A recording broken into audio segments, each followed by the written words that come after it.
नमस्कार, स्वागत है आपका न्यूज 18 पंजाब हरियाणा हिमाचल में। मैं हूं आपके साथ कुसुम रावत। बुलेटिन का आगाज करनाल से आ रही बड़ी खबर के साथ करेंगे। करनाल में आज का दिन बेहद अहम होने वाला है। करनाल में आज किसानों की महापंचायत है। लाठीचार्ज के विरोध में प्रदर्शन का ऐलान किया गया है। लघु सचिवालय के घेराव की रणनीति तैयार की गई है। महापंचायत को लेकर प्रशासन ने भी पुख्ता प्रबंध किए हैं। पूरी तैयारी की बात कही गई है। 5 जिलों में इंटरनेट और एसएमएस सेवाएं बंद कर दी गई हैं। करनाल समेत कैथल, कुरुक्षेत्र, पानीपत और जींद में इंटरनेट सेवाओं को बंद कर दिया गया है। जिले में सुरक्षा बलों के दस्तों को तैनात कर दिया गया है। तो एक तरफ किसानों ने अपनी पूरी तैयारी की बात कही है, तो वहीं प्रशासन ने भी अपनी पूरी तैयारी की बात कही है। सरकार की तरफ से भी दावा किया जा रहा है कि हम भी तैयार हैं। तो किसानों की तरफ से आज महापंचायत का ऐलान किया गया। जिस तरीके से किसानों पर लाठी चार्ज किया गया था, उसके विरोध में आज किसान लामबंद होने जा रहे हैं, आवाज बुलंद करने जा रहे हैं। और यही वजह है कि आज करनाल में महापंचायत का ऐलान किया गया है। बड़ी संख्या में किसानों से पहुंचने की अपील की गई है। इस बीच किसानों के प्रदर्शन को और किसी भी तरीके से हालात ना बिगड़े, इसे लेकर प्रशासन भी पूरी तरीके से तैयार है। 5 जिलों में इंटरनेट और एसएमएस सेवाओं पर रोक लगाई गई है। जिन 5 जिलों में इंटरनेट और एसएमएस सेवाओं पर रोक लगाई गई है, उसमें करनाल, कैथल, कुरुक्षेत्र, पानीपत, जींद शामिल हैं। सरकार की तरफ से यह तर्क दिया जा रहा है कि किसी भी तरीके से अफवाह ना फैले, यही वजह कि इंटरनेट सेवा को बंद किया गया है।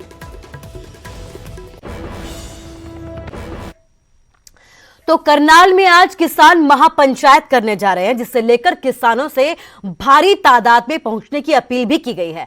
महापंचायत को देखते हुए प्रशासन ने अपनी पूरी तैयारी की बात की है। चप्पे चप्पे पर सुरक्षा बलों का पहरा है। रूट डाइवर्ट किए गए हैं। इंटरनेट और मोबाइल एसएमएस सर्विस पर भी फिलहाल के लिए रोक लगा दी गई है। करनाल में किसान महापंचायत के लिए एक तरफ जहां किसानों ने कमर कस ली है, तो वहीं प्रशासन भी पूरी तरह तैयार है। प्रशासन चाहे धारा 144 लगा चुका है, पर लाठीचार्ज के विरोध में किसान एकत्रित होने पर अड़े हुए हैं। एहतियातन करनाल में मोबाइल इंटरनेट और एसएमएस सेवा बंद कर दी गई है। इससे पहले प्रशासन की भारतीय किसान यूनियन के साथ बैठक भी हुई, पर 1 घंटे तक चली बैठक बेनतीजा साबित हुई। बैठक के बाद किसान नेता गुरनाम चढ़ूनी ने बताया कि मांगों पर सहमति नहीं बनी, लिहाजा किसानों को मंगलवार को करनाल की अनाज मंडी पहुंचने की अपील की है। साथियों, जो करनाल कांड हुआ था, लाठीचार्ज किया था, और उसमें हमने अगले दिन पंचायत की थी, मीटिंग की थी, और उसमें फैसला लिया था 7 तारीख को बड़ी पंचायत करने का, और उसके बाद डीसी दफ्तर का घेराव करने का। 10 बजे का टाइम है, तो सभी भाई 10 बजे ज़्यादा से ज़्यादा अनाज मंडी करनाल में पहुंचे और वहां से अगला निर्णय लिया जाएगा। वहीं प्रशासन ने कमर कसी हुई है। दिल्ली और चंडीगढ़ से आने वाली गाड़ियों के रूट डाइवर्ट कर दिए गए हैं। दिल्ली चंडीगढ़ हाईवे पर करनाल में दोनों तरफ से नो एंट्री है। केंद्रीय बलों की 10 टुकड़ियां समेत सुरक्षा बलों की कुल 40 कंपनियां तैनात की गई हैं। एसपी लेवल के 5 और डीएसपी लेवल के 25 अधिकारी मौजूद रहेंगे। शहर के अंदर कानून व्यवस्था बनाए रखने के लिए जिला पुलिस की ओर से पुख्ता बंदोबस्त किए गए हैं।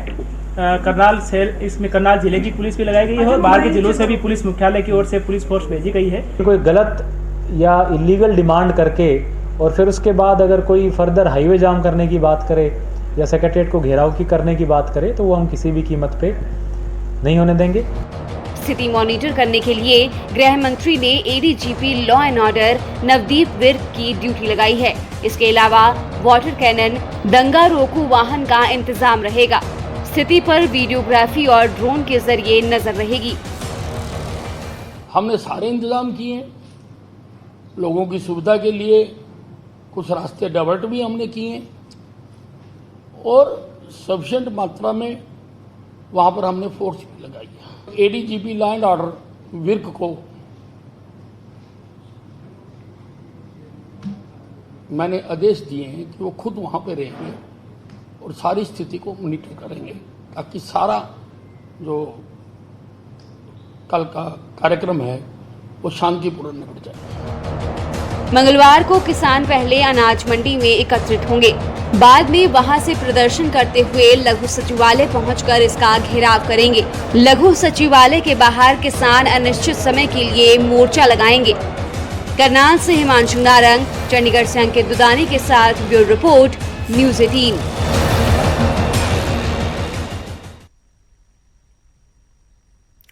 श्री गुरु ग्रंथ साहिब का आज प्रकाश पर्व है। प्रकाश पर्व के मौके पर दरबार साहिब में खासी रौनक भी देखी जा रही है।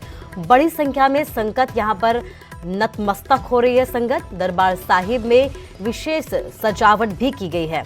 तो तस्वीरें आपको दिखा रहे हैं, दरबार साहिब की ये तस्वीरें हैं जहां पर आप देख सकते हैं कि प्रकाश पर्व के मौके पर यहां पर भक्ति का सैलाब दिख रहा है। राजीव शर्मा हमारे साथ लाइव जुड़ गए हैं। राजीव, प्रकाश पर्व है और बड़ी संख्या में भक्त पहुंच रहे हैं, नतमस्तक हो रहे हैं गुरु के दर पर, क्या कुछ अपडेट? जी हाँ, बिल्कुल। अज एक बहुत ही महान और पवित्र दिहाड़ा है क्योंकि अज के दिन ही जो पहले ग्रंथी सन श्री दरबार साहब के बाबा बुड्ढा साहब जी उन्होंने वालों पहला प्रकाश जो है वो अज दरबार साहब विखे किया गया सी। तो इस वेले असीं गुरुद्वारा रामसर साहब के मौजूद हाँ। तुसीं देख सकते हो कि अरदास जो है वो कुछ देर पहला हुई है और अरदास तो बाद थोड़ी देर बाद जो नगर कीर्तन है वो इत्थों आरंभ होएगा और नगर कीर्तन की जिहड़ी संपूर्णता है वो हरमंदर साहब विखे जाके होएगी। तो हर साल के वांग ही इस बार भी तुसीं देख सकते हो कि संगत दे विच खासा उत्साह नज़र आ रहा। तो इत्थे ही जो श्री गुरु ग्रंथ साहिब जी की संपूर्णता गुरुद्वारा रामसर साहिब विखे की गई सी। तो तुसीं देख सकते हो कि संगत जो है हर पासे नज़र आ रही है। हालांकि गर्मी का मौसम है पर बावजूद उसके संगत जो है उन्होंने उसकी आस्था के किसी तरह की कोई कमी नज़र नहीं आ रही। तो तुसीं देख सकते हो कि इस रस्ते को फुलों के नाल सजाया गया जितों श्री गुरु ग्रंथ साहिब जी को जो है वो सुंदर पालकी के सुशोभित किया जाना। तो तुसीं देखो कि बाहर जो सुनहरी पालकी नज़र आ रही है और संगत वालों इंतजार किया जा रहा है कि कदों जो महाराज का स्वरूप है श्री गुरु ग्रंथ साहिब जी का जो स्वरूप है जो इतने पहुँचेगा तो सारी संगत जो है नतमस्तक होएगी। तो हर कोई अज के इस पवित्र और महान दिहाड़े ते गुरु के चरणों के विच हाज़री भरना चाहता है क्योंकि अज एक महान दिहाड़ा इसका इतिहास बहुत वड्डा है। अज के दिन ही श्री गुरु ग्रंथ साहिब जी का पहला प्रकाश जो है वो हरमंदर साहिब विखे दरबार साहिब विखे किया गया सी और पहले ग्रंथी बाबा बुड्ढा जी वालों ये सेवा निभाई गई सी। तो लगभग 417 साल पहला जिहड़ा प्रकाश है वो होया सी और उसे दे चलदियां हर साल इस पवित्र दिहाड़े ते नगर कीर्तन सजाया जाता है। इस तो इलावा हरमंदर साहिब विखे भी खासी सजावट जिहड़ी है वो की जाती है। रंग बिरंगे फुलों के नाल हरमंदर साहिब और जो अकाल तख्त साहिब की इतिहासक इमारत है उसनों सजाया जाता है। तो इस वाले तुसीं देख सकते हो कि गर्मी के बावजूद संगत जो है वक्-वक् अपने अपने ढंग के नाल सेवा भी करती हुई नज़र आ रही है। संगत के हत्थ में पक्खियां तुसीं देख सकते हो।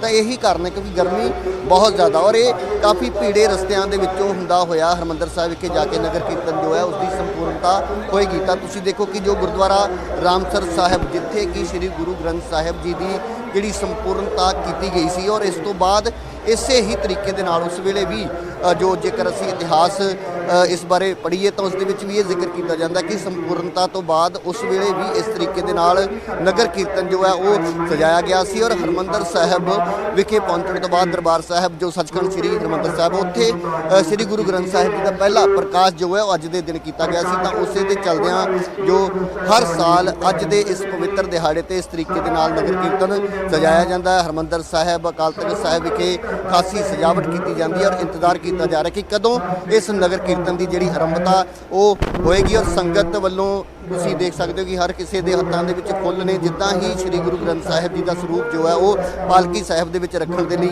लिजाया जाएगा। तो हर किसी वालों फुलों के नाल जो है स्वागत किया जाएगा।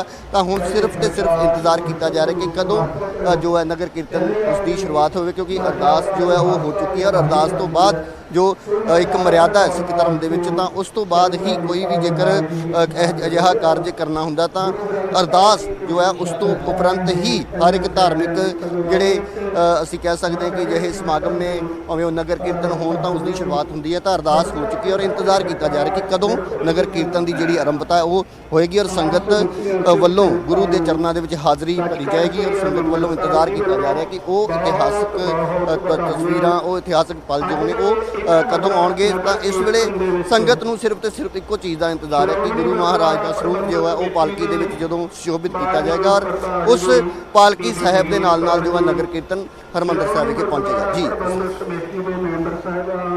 जी राजीव, बेहद खूबसूरत तस्वीरें आपने हमें दिखाई। इसके साथ ही ये भी जानना चाहूंगी कि किस तरीके से भक्ति के रंग में आज यहाँ पर लोग रमे हुए हैं। जी बिल्कुल, जेकर ਅਸੀਂ ਅੰਮ੍ਰਿਤਸਰ ਦੀ ਗੱਲ ਕਰੀਏ ਤਾਂ ਅੰਮ੍ਰਿਤਸਰ ਜੋ ਹਰਿਮੰਦਰ ਸਾਹਿਬ ਦੇ ਆਸ-ਪਾਸ ਦਾ ਇਲਾਕਾ, ਉੱਥੋਂ ਦੇ ਜਿਹੜੇ ਰਹਿਣ ਵਾਲੇ ਵਸਨੀਕ ਨੇ ਉਹ ਹਰ ਵਾਰ ਇਸ ਨਗਰ ਕੀਰਤਨ ਦੇ ਵਿੱਚ ਸ਼ਮੂਲੀਅਤ ਕਰਦੇ ਨੇ। ਪਰ ਇਸ ਤੋਂ ਇਲਾਵਾ ਦੇਸ਼ ਵਿਦੇਸ਼ ਤੋਂ ਵੀ ਸੰਗਤ ਜੋ ਹੈ ਉਹ ਇੱਥੇ ਪਹੁੰਚਦੀ ਹੈ ਔਰ ਅੱਜ ਦੇ ਇਸ ਪਵਿੱਤਰ ਦਿਹਾੜੇ ਤੇ ਜਿੱਥੇ ਨਗਰ ਕੀਰਤਨ ਦੇ ਵਿੱਚ ਜੋ ਹੈ ਸ਼ਾਮਿਲ ਹੁੰਦੀ ਹੈ, ਉਸ ਦੇ ਨਾਲ ਹੀ ਗੁਰੂ ਦੇ ਚਰਨਾਂ ਦੇ ਵਿੱਚ ਹਾਜ਼ਰੀ ਭਰ ਕੇ ਹਰ ਕਿਸੇ ਵੱਲੋਂ ਗੁਰੂ ਦਾ ਆਸ਼ੀਰਵਾਦ ਲਿਆ ਜਾਂਦਾ ਹੈ ਔਰ ਹਰ ਕੋਈ ਅੱਜ ਇਹਨਾਂ ਧਾਰਮਿਕ ਸਮਾਗਮਾਂ ਦੇ ਵਿੱਚ ਸ਼ਮੂਲੀਅਤ ਕਰਕੇ ਖੁਦ ਨੂੰ ਵਡਭਾਗਾ ਵੀ ਮਹਿਸੂਸ ਕਰਦਾ ਔਰ ਖੁਸ਼ਕਿਸਮਤ ਵੀ ਸਮਝਦਾ। ਤਾਂ ਉਹੀ ਕਾਰਨ ਹੈ ਕਿ ਸਵੇਰ ਦਾ ਸਮਾਂ ਤੁਸੀਂ ਦੇਖ ਸਕਦੇ ਹੋ ਕਿ ਗਰਮੀ ਬਹੁਤ ਜ਼ਿਆਦਾ ਅੰਮ੍ਰਿਤਸਰ ਦੇ ਵਿੱਚ, ਪਰ ਸੰਗਤ ਦੀ ਆਸਥਾ ਦੇ ਵਿੱਚ ਕਿਸੇ ਤਰ੍ਹਾਂ ਦੀ ਕੋਈ ਕਮੀ ਨਜ਼ਰ ਨਹੀਂ ਆ ਰਹੀ। ਭਾਵੇਂ ਉਹ ਮਹਿਲਾਵਾਂ ਹੋਣ, ਬਜ਼ੁਰਗ ਹੋਣ, ਨੌਜਵਾਨ ਜਾਂ ਬੱਚੇ, ਤਾਂ ਹਰ ਇੱਕ ਵਰਗ ਜੋ ਹੈ ਉਹ ਅੱਜ ਦੇ ਇਸ ਮਹਾਨ ਅਤੇ ਪਵਿੱਤਰ ਦਿਹਾੜੇ ਤੇ ਗੁਰੂ ਦੇ ਚਰਨਾਂ ਦੇ ਵਿੱਚ ਹਾਜ਼ਰੀ ਭਰਨ ਦੇ ਲਈ ਪਹੁੰਚਿਆ। ਤਾਂ ਅਰਦਾਸ ਤੋਂ ਬਾਅਦ ਹੁਣ ਜਿਸ ਤਰੀਕੇ ਦੀ ਹਲਚਲ ਨਜ਼ਰ ਆ ਰਹੀ ਹੈ ਤਾਂ ਇਹ ਕਿਹਾ ਜਾ ਸਕਦਾ ਕਿ ਕੁਝ ਹੀ ਦੇਰ ਦੇ ਵਿੱਚ ਨਗਰ ਕੀਰਤਨ ਦੀ ਜਿਹੜੀ ਸ਼ੁਰੂਆਤ ਹੈ ਉਹ ਹੋਏਗੀ। ਗੁਰੂ ਗ੍ਰੰਥ ਸਾਹਿਬ ਜੀ ਦਾ ਸਰੂਪ ਜੋ ਹੈ ਉਹ ਸੁੰਦਰ ਪਾਲਕੀ ਦੇ ਵਿੱਚ ਸੁਸ਼ੋਭਿਤ ਕੀਤਾ ਜਾਏਗਾ, ਕਿਉਂਕਿ ਅੱਜ ਦਾ ਜੋ ਦਿਨ ਹੈ ਉਹ ਸ੍ਰੀ ਗੁਰੂ ਗ੍ਰੰਥ ਸਾਹਿਬ ਜੀ ਨੂੰ ਹੀ ਸਮਰਪਿਤ ਹੈ। ਕਿਉਂਕਿ ਅੱਜ ਦੇ ਦਿਨ ਹੀ, ਅੱਜ ਤੋਂ ਕਰੀਬ 417 ਸਾਲ ਜੋ ਹੁਣ ਤੱਕ ਦਾ ਜੋ ਇਤਿਹਾਸ ਹੈ ਜੇਕਰ ਪੜ੍ਹੀਏ ਤਾਂ ਉਦੋਂ ਅੱਜ ਦੇ ਦਿਨ ਹੀ ਗੁਰੂ ਗ੍ਰੰਥ ਸਾਹਿਬ ਜੀ ਦਾ ਪ੍ਰਕਾਸ਼ ਜੋ ਹੈ ਉਸ ਵੇਲੇ ਜੋ ਪਹਿਲੇ ਗ੍ਰੰਥੀ ਸਨ ਬਾਬਾ ਬੁੱਢਾ ਜੀ, ਉਹਨਾਂ ਵੱਲੋਂ ਕੀਤਾ ਗਿਆ ਸੀ। ਤਾਂ ਉਸੇ ਕਰਕੇ ਹਰ ਸਾਲ ਦੇ ਇਸ ਦਿਹਾੜੇ ਤੇ ਇਸ ਤਰੀਕੇ ਦੇ ਨਾਲ ਜਿਹੜੀਆਂ ਰੌਣਕਾਂ ਨੇ ਉਹ ਗੁਰੂ ਘਰਾਂ ਦੇ ਵਿੱਚ ਨਜ਼ਰ ਆਉਂਦੀਆਂ ਨੇ। ਹਰਿਮੰਦਰ ਸਾਹਿਬ ਵਿਖੇ ਵੀ ਖਾਸ ਸਜਾਵਟ ਜੋ ਹੈ ਉਹ ਕੀਤੀ ਗਈ ਹੈ। ਹਰਿਮੰਦਰ ਸਾਹਿਬ ਔਰ ਅਕਾਲ ਤਖ਼ਤ ਸਾਹਿਬ ਨੂੰ ਫੁੱਲਾਂ ਦੇ ਨਾਲ ਸਜਾਇਆ ਗਿਆ ਔਰ ਹੁਣ ਕੁਝ ਦੇਰ ਬਾਅਦ ਜੋ ਹੈ ਪੰਜ ਪਿਆਰਿਆਂ ਦੀ ਅਗਵਾਈ ਦੇ ਵਿੱਚ ਇਹ ਜੋ ਨਗਰ ਕੀਰਤਨ ਹੈ ਉਹ ਗੁਰਦੁਆਰਾ ਸ੍ਰੀ ਰਾਮਸਰ ਸਾਹਿਬ ਤੋਂ ਹਰਿਮੰਦਰ ਸਾਹਿਬ ਵਾਲੇ ਪਾਸੇ ਰਵਾਨਾ ਹੋਏਗਾ। ਤਾਂ ਇਹ ਤਸਵੀਰਾਂ ਬੇਹੱਦ ਖੂਬਸੂਰਤ ਜਿਹੜੀਆਂ ਹੁਣ ਕੁਝ ਹੀ ਪਲਾਂ ਦੇ ਵਿੱਚ ਨਜ਼ਰ ਆਉਣਗੀਆਂ ਔਰ ਅਸੀਂ ਕੋਸ਼ਿਸ਼ ਕਰਾਂਗੇ ਕਿ ਜਿਹੜੀ ਸੰਗਤ ਇੱਥੇ ਨਹੀਂ ਪਹੁੰਚ ਸਕੀ, ਕਿਉਂਕਿ ਬਹੁਤ ਸਾਰੀਆਂ ਜੋ ਮੁਲਕਾਂ ਦੇ ਵਿੱਚੋਂ ਜਿਹੜੀ ਅਸੀਂ ਕਹਿ ਸਕਦੇ ਹਾਂ ਕਿ ਜਿਹੜੀਆਂ ਫਲਾਈਟਸ ਨੇ ਉਹ ਵੀ ਬੰਦ ਨੇ, ਕਿਉਂਕਿ ਦੇਸ਼ ਵਿਦੇਸ਼ ਤੋਂ ਸੰਗਤ ਜੋ ਹੈ ਉਹ ਇਹਨਾਂ ਇਤਿਹਾਸਕ ਪਲਾਂ ਦੇ ਵਿੱਚ ਜੋ ਹੈ ਸ਼ਿਰਕਤ ਕਰਨ ਦੇ ਲਈ ਔਰ ਇਹਨਾਂ ਇਤਿਹਾਸਕ ਪਲਾਂ ਦਾ ਗਵਾਹ ਬਣਨ ਦੇ ਲਈ ਪਹੁੰਚਦੀ ਸੀ। ਪਰ ਕਿਤੇ ਨਾ ਕਿਤੇ ਜੋ ਇੰਟਰਨੈਸ਼ਨਲ ਫਲਾਈਟਸ ਨੇ ਬਹੁਤ ਸਾਰੇ ਵਿਦੇਸ਼ਾਂ ਦੇ ਵਿੱਚੋਂ ਨਹੀਂ ਆ ਜਾ ਰਹੀਆਂ, ਤਾਂ ਉਸ ਕਰਕੇ ਅਸੀਂ ਕਹਿ ਸਕਦੇ ਕਿ ਉਹ ਜਿਹੜੀ ਸੰਗਤ ਹੈ ਉਹ ਕਿਤੇ ਨਾ ਕਿਤੇ ਇਸ ਜਿਹੜੀਆਂ ਤਸਵੀਰਾਂ ਅਸੀਂ ਸਾਂਝੀਆਂ ਕਰ ਰਹੇ ਹਾਂ ਉਹਨਾਂ ਦੇ ਰਾਹੀਂ ਉਹਨਾਂ ਤੱਕ ਵੀ ਅਸੀਂ ਇਹ ਪਹੁੰਚਾਉਣ ਦੀ ਕੋਸ਼ਿਸ਼ ਕਰਦੇ ਹਾਂ। ਤਾਂ ਕੁਛ ਹੀ ਪਲਾਂ ਦੇ ਵਿੱਚ ਜੋ ਹੈ ਉਹ ਨਗਰ ਕੀਰਤਨ ਦੀ ਜਿਹੜੀ ਆਰੰਭਤਾ ਉਹ ਹੋਏਗੀ। ਔਰ ਮੈਂ ਜੋ ਤਸਵੀਰ ਇਸ ਵੇਲੇ ਸ੍ਰੀ ਗੁਰਦੁਆਰਾ ਸ੍ਰੀ ਰਾਮਸਰ ਸਾਹਿਬ ਦੇ ਅੰਦਰ, ਜਿੱਥੇ ਕਿ ਅਖੰਡ ਪਾਠ ਸਾਹਿਬ ਆਰੰਭ ਕੀਤੇ ਗਏ ਸੀ, ਉਹਨਾਂ ਦੇ ਭੋਗ ਪਾਏ ਗਏ, ਉਸ ਤੋਂ ਬਾਅਦ ਅਰਦਾਸ ਕੀਤੀ ਗਈ ਔਰ ਕੁਝ ਹੀ ਦੇਰ ਦੇ ਵਿੱਚ ਤੁਸੀਂ ਦੇਖੋਗੇ ਕਿ ਇਸ ਇਤਿਹਾਸਕ ਅਸਥਾਨ ਤੋਂ ਜੋ ਨਗਰ ਕੀਰਤਨ ਆਰੰਭ ਅਸੀਂ ਕਹਿ ਸਕਦੇ ਕਿ ਹੋ ਚੁੱਕਿਆ ਹੈ। ਇੱਥੋਂ ਹੁਣ ਪੰਜ ਪਿਆਰਿਆਂ ਦੀ ਅਗਵਾਈ ਦੇ ਵਿੱਚ ਸ੍ਰੀ ਗੁਰੂ ਗ੍ਰੰਥ ਸਾਹਿਬ ਜੀ ਦਾ ਜੋ ਸਰੂਪ ਹੈ ਉਸ ਨੂੰ ਸੁੰਦਰ ਪਾਲਕੀ ਦੇ ਵਿੱਚ ਸੁਸ਼ੋਭਿਤ ਕੀਤਾ ਜਾਏਗਾ ਔਰ ਪੰਜ ਪਿਆਰਿਆਂ ਦੀ ਅਗਵਾਈ ਦੇ ਵਿੱਚ ਔਰ ਸ੍ਰੀ ਗੁਰੂ ਗ੍ਰੰਥ ਸਾਹਿਬ ਜੀ ਦੀ ਛਤਰ ਛਾਇਆ ਹੇਠ ਇਹ ਨਗਰ ਕੀਰਤਨ ਜੋ ਹੈ ਉਹ ਬਾਜ਼ਾਰਾਂ ਦੇ ਵਿੱਚੋਂ ਹੁੰਦਾ ਹੋਇਆ ਸ੍ਰੀ ਹਰਿਮੰਦਰ ਸਾਹਿਬ ਪਹੁੰਚੇਗਾ ਔਰ ਉੱਥੇ ਹੀ ਇਸ ਨਗਰ ਕੀਰਤਨ ਦੀ ਜਿਹੜੀ ਸੰਪੂਰਨਤਾ ਉਹ ਹੋਏਗੀ। ਤਾਂ ਤਸਵੀਰਾਂ ਤੁਸੀਂ ਦੇਖ ਸਕਦੇ ਹੋ ਕਿ ਸੰਗਤ ਦੇ हत्थों ਦੇ ਵਿੱਚ फिलहाल के लिए आपको शुक्रिया कहना चाहूंगी। तो तस्वीरें वाकई में बेहद खूबसूरत है, भक्तिमय है, भक्ति के रंग में यहाँ पर संगत रंगी हुई है। तो प्रकाश पर्व है, श्री गुरु ग्रंथ साहिब का आज प्रकाश पर्व है और यही वजह है कि आज बड़ी संख्या में संगत गुरु के दर पर नतमस्तक हो रही है।